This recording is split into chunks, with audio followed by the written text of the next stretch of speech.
Hello everyone, मैं अनुपम। आज हम इस वीडियो में क्लास 10th से चैप्टर नंबर 6 देखेंगे। चैप्टर का नाम है त्रिभुज यानी कि ट्रायंगल्स। तो सबसे पहले इसमें हम देखेंगे सर्वांग समाकृति और समरूप आकृति क्या होती है। ठीक है, 6.1 में हमें मेन पॉइंट यही याद रखना है कि सर्वांग समाकृति और समरूप आकृति किसे कहते हैं। तो देखिए, सर्वांग सम सबसे पहले देखेंगे, जिसका समान आकार एवं समान अमाप है। जिसका समान आकार एवं समान अमाप है। अमाप का मतलब क्या होता है? इस अमाप का मतलब क्या है? साइज। और आकार का मतलब शेप।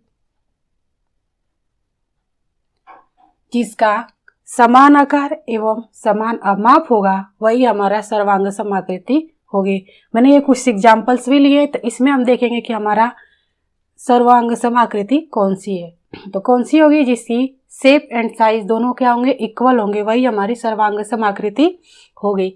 ये देखिए, ये हमारा क्या है में फर्स्ट वाले में आप देख रहे होंगे कि इसकी त्रिज्या कितनी है? 5 सेंटीमीटर। इसकी कितनी है? 3 सेंटीमीटर। इसकी 2 सेंटीमीटर और इसकी कितनी है? 3 सेंटीमीटर।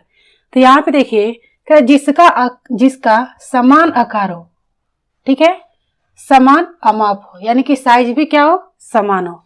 तो इसमें देखिए, ये हमारा जो आकार में क्या है, यानी कि शेप तो हमारे इक्वल है, बट साइज इनकी क्या अलग अलग है, बराबर नहीं है। कैसे? क्योंकि इसकी जो त्रिज्या वो 5 है, इसकी 3 है, इसकी 2 है और इसकी 3 है। बट यहाँ पे देख रहे होंगे आप, इसकी और इसकी त्रिज्या क्या है? इक्वल है। इसलिए ये दोनों हमारे क्या होंगे? सर्वांग समाकृति के होंगे। सर्वांग समाकृति किसे कहते हैं? कि जिसकी शेप और साइज इक्वल हो। तो ये देखिए, इसकी त्रिज्या कितनी है? 3 सेंटीमीटर। इसकी भी 3 सेंटीमीटर है। और केंद्र से भी हमारा क्या होता है?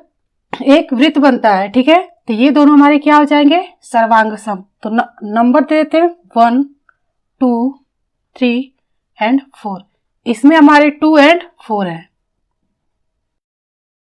अब ऐसे ही इसमें देखिए, ये हमारा क्या है? एक वर्ग है जिसके चारों भुजाएं आपस में बराबर होती हैं। तो यहाँ पे देखिए, फर्स्ट वाले का 10 सेंटीमीटर है। तो ये भुजा कितनी है? 10 सेंटीमीटर। और वर्ग में चारों भुजाएं क्या होती है? इक्वल होती है। तो ये 10 का, ये भी 10 का होगा, ये भी 10 का होगा, ये भी 10 सेंटीमीटर का होगा। अब यहाँ पे देखिए, सेकेंड हमारा है 6 सेंटीमीटर। ये भी 6 सेंटीमीटर, ये भी 6 सेंटीमीटर, ये भी 6 सेंटीमीटर भुजा होगी। यानी कि वर्ग की चारों भुजाएं कैसी होती है? इक्वल होती हैं। तो सिर्फ हमने एक का ही लिखा है। ठीक है, यहाँ पे देखिए, ये 4 सेंटीमीटर, ये भी 4 सेंटीमीटर है। हमें सबसे पहले क्या देखना है? सर्वांग सम आकृति देखनी है। इसमें अभी आपने पढ़ा है कि जिसका शेप और साइज इक्वल होगा वही हमारा सर्वांग सम होगा। इसका आकार यानी कि शेप तो एक इक्वल है, बट साइज इसकी क्या इक्वल नहीं है। आपको दिख रहा होगा कि बस इसकी और इसकी हमारी क्या है? साइज इक्वल है। शेप हमारा, इन दोनों का शेप भी इक्वल है और साइज भी इक्वल है। शेप तो सबका इक्वल है, बट साइज इन्हीं दोनों का इक्वल है। तो हमारा सर्वांग सम जो आकृति जो होगा, इसका नंबर देते हैं 5, 6, 7 एंड 8। 7 और 8 हमारा क्या होगा? सर्वांग सम आकृति होगा। ऐसे ही ये हमने लिया त्रिभुज, जिसमें हमने 4 त्रिभुज लिया हुआ है। इसका भी नंबरिंग कर देते हैं 9, 10, 11 एंड 12। आपको शेप यानी कि आकार तो इक्वल दिख रहा है, सब एक ही, इसका आकार तो इक्वल है, बट साइज देखते हैं। साइज में आप देख रहे होंगे, तो साइज कैसे पता करेंगे? इनकी भुजाएं देखिए, ये हमारा कितना? 8 सेंटीमीटर, यानी कि अनुपात में देख लेते हैं। ये देखिए, ये हमारा 8 सेंटीमीटर, ये 4 सेंटीमीटर और ये 12 सेंटीमीटर और ये 4 सेंटीमीटर। ये हमारा कुछ कुछ मिल रहा है। अब ऐसे देखिए, 6 सेंटीमीटर, ये 3 सेंटीमीटर, ये 9 सेंटीमीटर, ये 3 सेंटीमीटर, यानी कि ये और ये मिल रहे हैं। अब इसका देखें, ये हमारा क्या होता है? कड़। इसका 10 है, 5 है, 15 है, 5 है, यानी कि ये और ये, यानी कि 10 और जो 12 ये हमारे कैसे है? सर्वांग सम आकृति है, क्योंकि इनकी साइज और शेप हमारी क्या? इक्वल है। इक्वल तो आपकी जो शेप है, आकार है, वो तो हमारा इक्वल है, बट साइज इक्वल नहीं है। साइज और शेप, साइज जो हमारे इन्हीं दोनों की इक्वल हो रही है, तो इसलिए हमारे 10 और जो 12 है त्रिभुज, ये हमारे क्या होंगे, सर्वांग सम आकृति होंगे। तो आप लिखोगे कैसे, लिखेंगे कि आकृति फर्स्ट वाले में 2 और 4, सेकेंड वाले में आकृति 7 और 8, और लास्ट वाले में आकृति 10 और 12।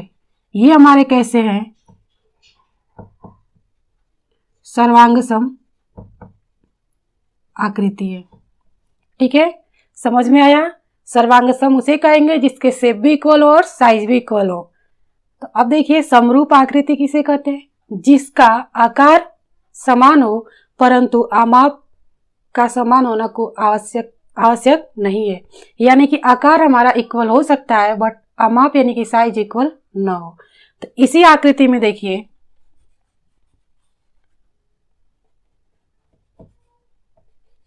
ये तो हमारा सर्वांग सम आकृति हुआ।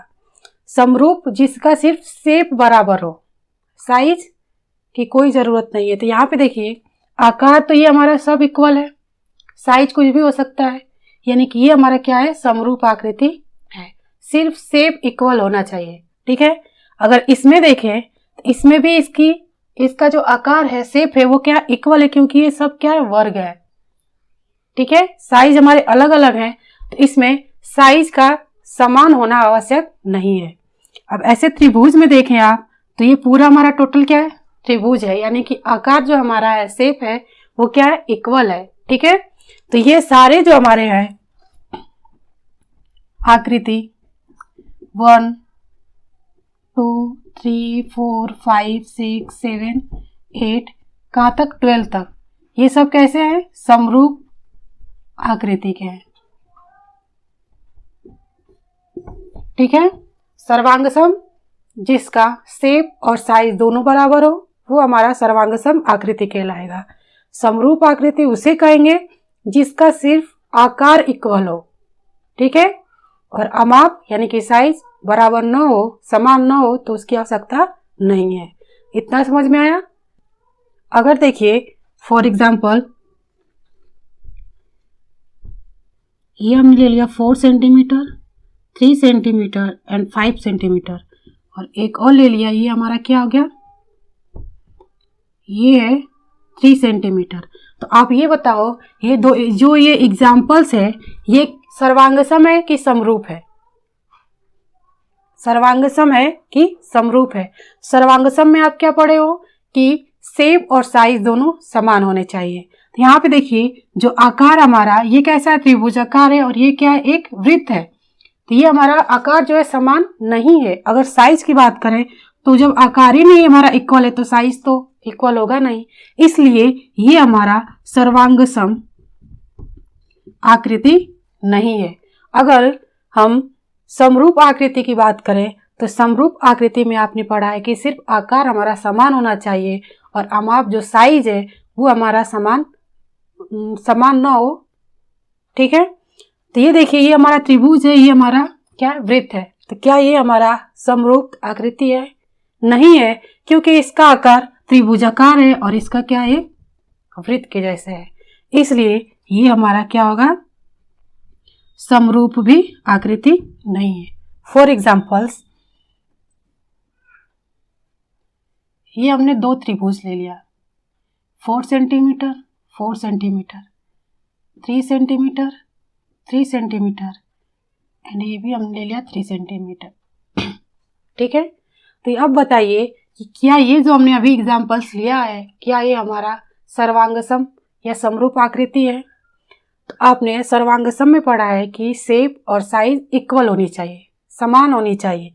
ये भी हमारा त्रिभुजाकार है, ये भी हमारा त्रिभुजाकार है, यानी कि दोनों हमारे क्या है, इक्वल है। आकार तो हमारा इक्वल है। आप साइज की देखते हैं, यहाँ पे देखिए हमारे कितने 4 और ये भी 4 सेंटीमीटर, ये 3, ये भी 3 सेंटीमीटर, ये 3, ये भी 3 सेंटीमीटर, यानी कि ये हमारा क्या होगा, सर्वांगसम है। क्यों? क्योंकि इसका आकार और साइज दोनों समान है। ठीक है, तो अब देखिए एक पॉइंट और याद रखना है आपको कि भुजाओं की संख्या समान वाले दो बहुभुज समरूप होते हैं यदि उनके संगत कोण बराबर हो तथा उनकी संगत भुजाएं एक ही अनुपात में हो।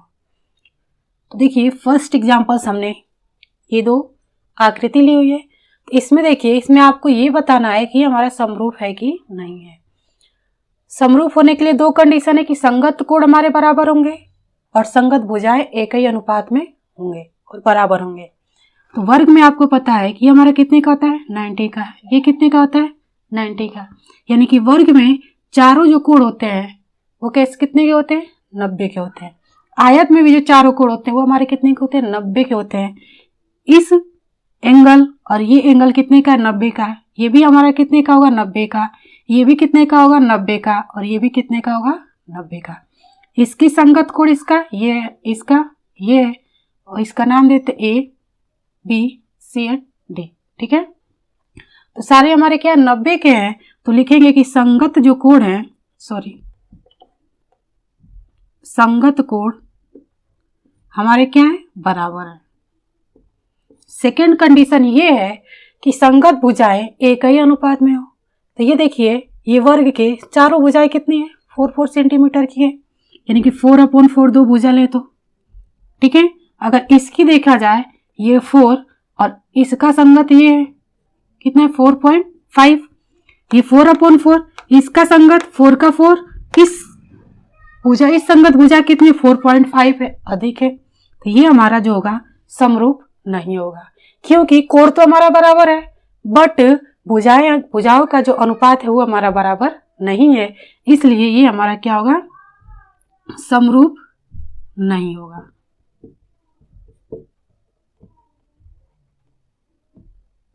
ठीक है, अब देखिए सेकेंड, सबसे पहला कंडीशन कि हमारी जो कोण है वो कैसा होना चाहिए संगत कोण बराबर होना चाहिए।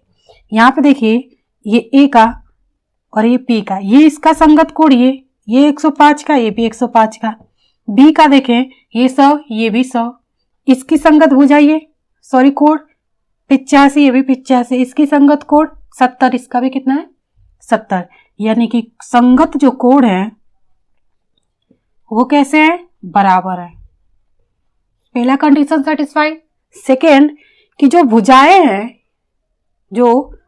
हैं संगत भुजाएं उनका अनुपात भी बराबर होना चाहिए। ये हमारी संगत भुजाएं 1/5 इक्वल टू इसका देखें 2.1 का संगत भुजा है 4.2। अब इसका देखें 2.4 इक्वल टू 4.8। इसकी देखें तो 2.5/5। ये आपको दिख रहे होंगे 1/2 के इक्वल। सारे इसका डबल 3, इसका डबल 4.2, इसका डबल 4.8, इसका डबल 5, यानी कि ये 1/2 के कंडीशन में दिख रहे होंगे। तो ये हमारे समरूप हैं कि नहीं, ये हमारे कौन से होंगे सर्वांग सम होंगे। क्यों? क्योंकि हमारा शेप भी इक्वल है और साइज भी इक्वल है। ठीक है, हमारा शेप भी इक्वल है और साइज भी इक्वल है तो समरूप है। तो लिखेंगे ए बी सी डी सर्वांग सम PQRS, क्योंकि इसका कोण भी बराबर है और भुजाएं भी आपस में बराबर है। इसमें देखिए कोण तो हमारा बराबर था बट ये हमारा समरूप नहीं होगा क्योंकि इसका शेप हमारा बराबर नहीं। समरूप में हमें क्या पढ़ा था कि साइज और आकार, साइज और शेप इक्वल होंगे किसमें सर्वांग सम में, और समरूप में क्या पढ़ा था कि सिर्फ शेप उसके इक्वल होने चाहिए। तो यहाँ पे देखिए शेप हमारा इक्वल नहीं है क्योंकि हमारा क्या है वर्ग और ये क्या है आयत, इसलिए ये हमारा समरूप नहीं है। सर्वांग सम ये क्यों है क्योंकि इसका कोण भी इक्वल है और इसकी भुजाओं का जो अनुपात है वो भी हमारा क्या है 1/2 है, यानी कि शेप और साइज दोनों हमारे क्या इक्वल है, इसलिए ये हमारा क्या है सर्वांग सम। और ये जो चिन्ह है वो किसका है सर्वांग सम का। तो एग्जांपल्स ये देखिए दो हमारी आकृतियां दी हुई हैं। ठीक है, एक वर्ग है और एक कुछ ऐसी आकृति है पतंगाकार में। ठीक है, तो यहाँ पे देखिए इसके वर्ग में जो ये चारों कोण होते हैं वो कितने के होते हैं? 90 डिग्री के होते हैं। बट इसमें कोणों का मान हमें पता नहीं है, ठीक है, यानी कि 90 डिग्री से ज्यादा के कोण लग रहे हैं। ऐसे ही हमारा कोण क्या है? संगत कोण भी हमारे कैसे बराबर नहीं है। तो अब भुजाएं देख लेते हैं। तो भुजाओं में देखिए ये 2.1 और इसका देखिए तो 4.2। कोई भी हमारे जो संगत भुजाएं हैं, संगत भुजाओं ले लीजिए, भुजाओं का जो अनुपात है वो भी हमारा क्या है? बराबर नहीं है। तो लिखेंगे कि ये हमारे, तो लिखेंगे कि ये समरूप नहीं है। समरूप में पहले कंडीशन में क्या पढ़ा था? जिसका शेप इक्वल हो, शेप समान हो, ठीक है। तो शेप भी हमारा इक्वल नहीं है, ना ही साइज का पता है, ना ही शेप इक्वल है और ना ही साइज इक्वल है, तो ना ही हमारा सर्वांग सम है, ना ही समरूप है। तो ऐसे आपको पहचानना है, ठीक है। अब एक्सरसाइज के क्वेश्चंस देखते हैं। प्रश्न फर्स्ट है, मैं लिख नहीं रही हूँ, ऐसे ही बता रही हूँ। लिखा है कोष्टक में दिए शब्दों में से सही शब्दों का प्रयोग करते हुए रिक्त स्थानों को भरिए। पहला दिया है कि सभी वृत्त होते हैं। सभी वृत्त कैसे होते हैं? समरूप होंगे, क्योंकि सभी वृत्त जितने भी इंडिया में या विश्व में जितने भी हमारे वृत्त हैं, गोला है, वो कैसा है? उसकी आकृति कैसी है? गोलाकारी तो है, तो इसलिए हमारा फर्स्ट में क्या होगा? समरूप होगा, क्योंकि कह रहा है कि सभी वृत्त होते हैं। कैसे होंगे? सर्वांगसम होंगे कि समरूप? सर्वांगसम तो नहीं होंगे। सर्वांगसम में हमने क्या पढ़ा है कि उसकी शेप और साइज दोनों बराबर होनी चाहिए, तो हमारा सर्वांगसम नहीं होगा। कह रहा है कि सभी वृत्त, ठीक है, अगर विश्व में जितने भी वृत्त हैं छोटे बड़े सबको ले लें तो उसकी सिर्फ आकार यानी कि शेप हमारी इक्वल होगी, साइज इक्वल नहीं होगी। ये किस कंडीशन में था? समरूप में। तो फर्स्ट में क्या भरा जाएगा? समरूप, ठीक है। अब देखिए सेकेंड दिया है कि सभी वर्ग होते हैं, समरूप या सर्वांगसम। तो सभी वर्ग यानी कि सभी वर्ग, तो छोटे बड़े तो सभी हो सकते हैं, ठीक है, छोटे बड़े सभी वर्गों को कहा है। तो उसके आकार तो हमारे क्या है? शेप हमारा क्या इक्वल है, बट साइज हमारा इक्वल नहीं है। कोई 4 सेंटीमीटर का होगा, कोई 5 सेंटीमीटर, कोई 10 का होगा, कोई 12 का। इसलिए सिर्फ हमारा आकार हमारा इक्वल है, साइज हमारा इक्वल नहीं है। तो इसमें भी क्या भरा जाएगा? समरूप। क्या भरा जाएगा? समरूप, ठीक है। थर्ड है कि सभी त्रिभुज समरूप होते हैं। नहीं, त्रिभुज बहुत सारे होते हैं, समकोण त्रिभुज होते हैं, बहुत सारे होते हैं त्रिभुज, ठीक है। समद्विबाहु होते हैं, समबाहु होते हैं। तो इसमें 2 दिया हुआ है कि समद्विबाहु कि समबाहु। समबाहु में बहुत सारे आ जाएंगे, तो इसमें बोला है कि सभी त्रिभुज समरूप होते हैं, यानी कि कैसे? सभी समबाहु त्रिभुज कैसे होते हैं? समरूप होते हैं। तो इसमें क्या भरा जाएगा? समबाहु, समबाहु, ठीक है। फोर्थ में दिया है कि भुजाओं की समान संख्या वाले 2 बहुभुज समरूप होते हैं। अभी हमने पढ़ा था। यदि पहला है कि उनके संगत कोण हो, यानी कि संगत कोण कैसे होने चाहिए? बराबर होने चाहिए, ठीक है। सेकेंड है कि उनकी संगत भुजाओं कैसी होनी चाहिए? समानुपाती होनी चाहिए। कैसी होनी चाहिए? समानुपाती होनी चाहिए, ठीक है। सेकेंड, अब देखिए प्रश्न सेकेंड है कि निम्नलिखित युग्मों के 2 भिन्न भिन्न उदाहरण दीजिए। उदाहरण देना है। पहला क्या है कि समरूप आकृति, समरूप आकृति का 2 उदाहरण देना है। तो समरूप में आपने क्या पढ़ा है कि जिसका सिर्फ आकार समान हो, साइज समान न हो, साइज जो साइज है वो समान होने की आवश्यकता नहीं है। सिर्फ इसमें समरूप में क्या होता है? आकार यानी कि शेप हमारा इक्वल हो। तो ये हमने 2 या आप ये एग्जाम्पल दे लो। 2 हमारे क्या है? वृत्त है, और एक बड़ा एक छोटा, इसके आकार कैसे? इक्वल है। या आप वर्ग ले लो, बस शेप हमारे जो आकार है वो हमारा इक्वल होना चाहिए, तो हमारे क्या आ जाएंगे? समरूप आकृति हो जाएगी, ठीक है। तो 2 हमने एग्जाम्पल दिया, आप इसको ऐसे कर लो फर्स्ट, और ये हमारा हो गया सेकेंड। अब सेकेंड है कि ऐसी आकृति जो समरूप नहीं है, जिसका आकार ही नहीं इक्वल होगा, जिसका आकार ही नहीं समान होगा, वो हमारा समरूप नहीं होगा। फर्स्ट, सेकेंड, इसका ये वर्ग और ये त्रिभुज, इन दोनों के आकार कहाँ मिल रहे हैं? ना आकार मिल रहे हैं ना समरूप में सिर्फ आकार ही तो देखना है। तो आकार हमारे, ये हमारा त्रिभुज है, ये वर्ग वृत्त है, तो हमारा ऐसे ही समरूप नहीं है। ये वर्ग है और ये त्रिभुज है, तो हमारा समरूप नहीं है। आप कोई सा भी दो अलग अलग आकार के आकृति बना सकते हो जब समरूप नहीं है पूछेगा तब। अगर असमरूप आकृति पूछेगा तो एक जैसे हो, भले ही उसकी साइज को कैसे भी हो, 1 सेंटीमीटर की हो, 2 सेंटीमीटर की हो, 4 सेंटीमीटर, बट आकार जो होगा हमारा शेप इक्वल होना चाहिए, समान होना चाहिए। ठीक है। अब देखिए थर्ड है कि बताइए कि निम्नलिखित चतुर्भुज समरूप है या नहीं। तो हमें कितने क्या क्या देखना है?